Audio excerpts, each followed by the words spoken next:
Trust me when I tell you this isn't even close to the dumbest thing I do or say in this video. But at this point in the project, I essentially believe that it's possible that the timing could be causing our compression issue. If you didn't see the last video, we actually did a leak down test and a compression test and discovered that our BMW 733 doesn't have the kind of numbers that you would hope. So now I'm just trying to figure out why that is. So the first thing we gotta do, of course, is take the hood off.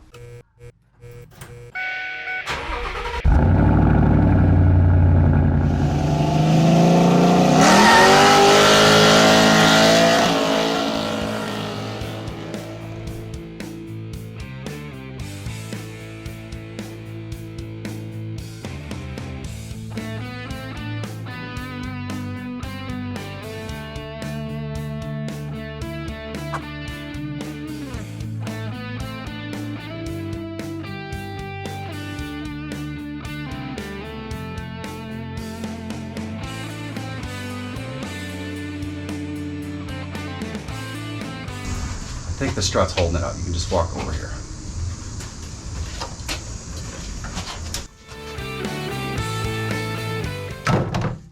What is holding out? You got it? Yep.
That's supposed to line up with this.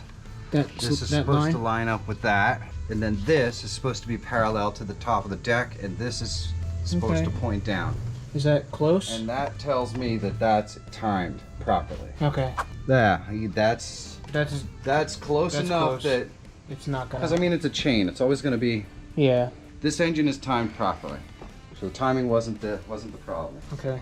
Can you believe you have to go through all that shit just to find that out?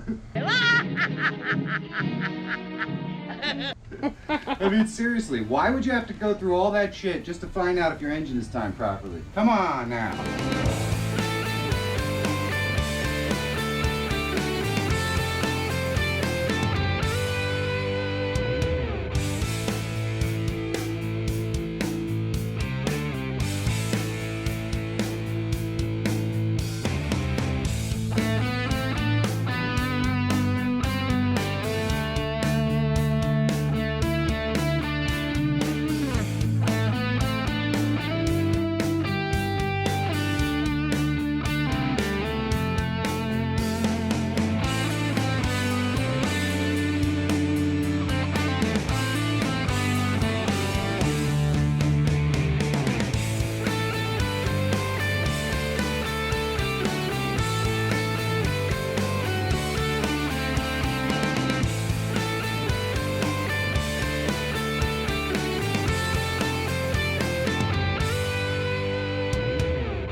Alright, so I'm going to try to give you guys a little bit of a look-see. I've got all this stuff in my way, of course, and it's really hard to see, but I'm getting at this bolt on the exhaust manifold right here with lots of stuff falling in my face and that sort of stuff. So hopefully you won't mind if you don't get to really see this, but that's what we're working on. That's the last bolt on the exhaust manifold. Alright, so as you can see, our two exhaust manifolds are loose. This bolt right here just would not come out, so I don't know if you can see it down there, but the stud is still in the head right here because I had to grind off the bolt. Now I would have showed you guys all of that process, except for it was impossible for me to work in that area. There was just no space. Never mind, get a camera in there. So let me show you what I did. I used this tool here. This is a Dremel, and I have an extension on there so I could weasel it into tight spaces. And this is a grinding head, which I used for the end part of the process, just to grind off the last piece of the bolt. Before this, before I used the grinding, I used an actual cutting wheel just to cut a bunch of slices in it and move it all around. And then the grinder just took that last little piece off and we slid it out. So this was almost a 2-day process, unfortunately, just to get one stupid exhaust manifold bolt out.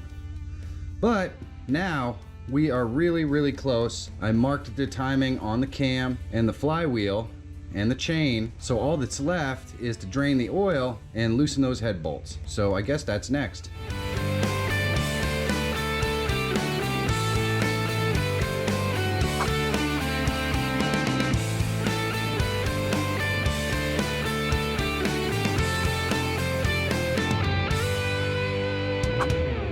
Now we're just about at the head removal piece, but I did mark the cam timing here with some red marks on the chain, which line up right here and down here on the sprocket to the chain as well.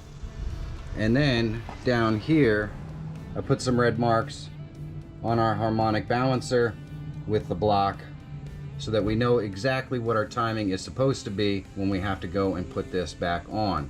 Never hurts to be safer than sorry. So all that's left is what we started with, and that's the head. So I think it's time to get to it. First thing I want to do is crack these banjo bolts loose right here. A lot of times they're already loose, and this one feels pretty loose.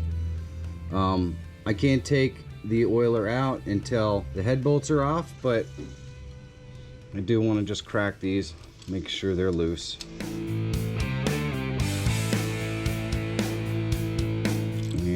Go. Now these have a habit of coming up, so when you put these back in, you definitely want to use some thread locker. You really kind of want to use thread locker on anything that might back out on your engine. And so these are loose enough. Now onto the head bolts.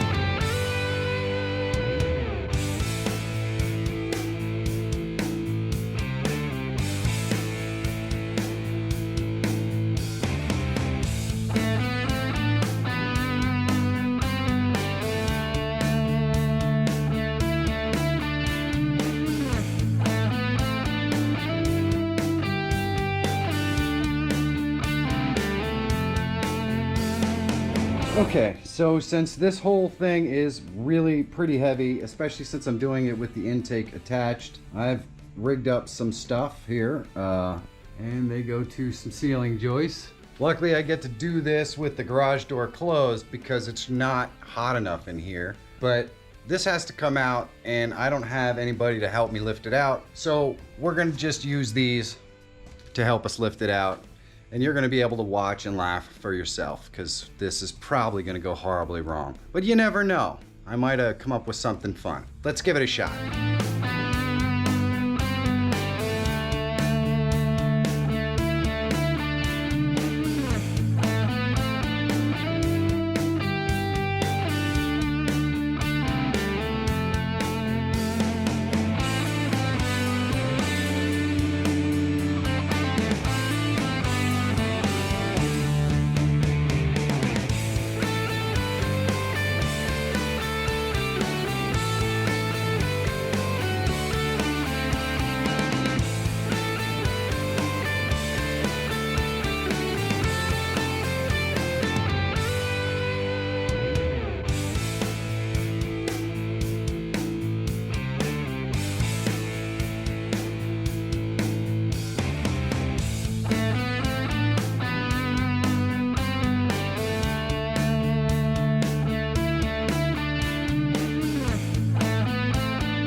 definitely looks like there was a lot leaking through the exhaust here.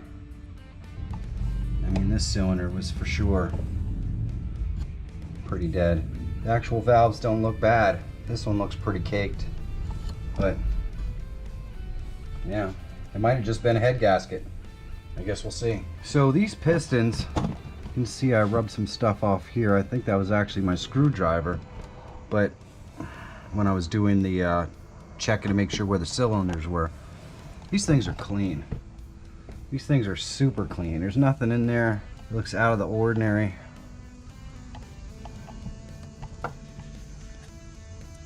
Certainly does make me wonder. This looks a lot like, basically, we had a head gasket on the exhaust side. Not much else. These cylinders are super clean. Future Mike here. This is just more of that wishful thinking and not actually verifying, because, you know, if you think something in your head, maybe that might be true. Unfortunately, in this case, as you'll see in future videos, the block is not good, not even close. But right now, past me is living in complete denial, which, of course, is probably not the worst place to be.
So we were trying to take the studs out here. We got a couple out, broke this one off. That's when I said, you know, we'll just let the machine shop deal with these studs and take them out. I'm likely to make things worse than they really need to be, and they do this sort of stuff all the time. So we're gonna let the machine shop deal with the stuff. The one piece I'm more concerned about, and we'll ask the machine shop about this, right here we have an interesting little pass-through that delivers oil theoretically into this crankcase area here, but needless to say, that's not how it was made. If we look over here on the inside, you can see it was delicately cut out to be like that, but not by the factory. So hopefully the guy at the head shop who's going to deck this head is going to be able to inform me as to why someone would do that and whether the head is still good like that. Because getting a head like this these days is a little tougher than you would think. So I guess we'll see. But I'm going to clean it up to take it to the shop. So that's kind of what I'm going to do right now.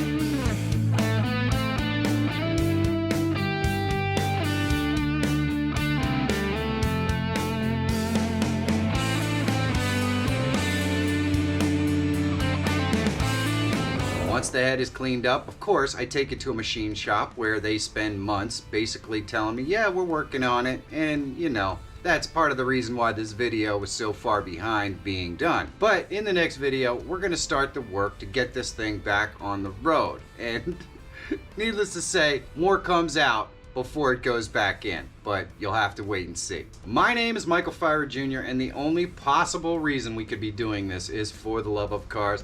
If you love cars as much as I do and you enjoyed this content, please leave a thumbs up, leave me a comment down below and let me know how I'm doing. And if you're not subscribed, please do. It really does help me continue to make this sort of content. While you're waiting for that next video, it won't be that long, but go out there and drive your car, have fun, and I will see you in the next video.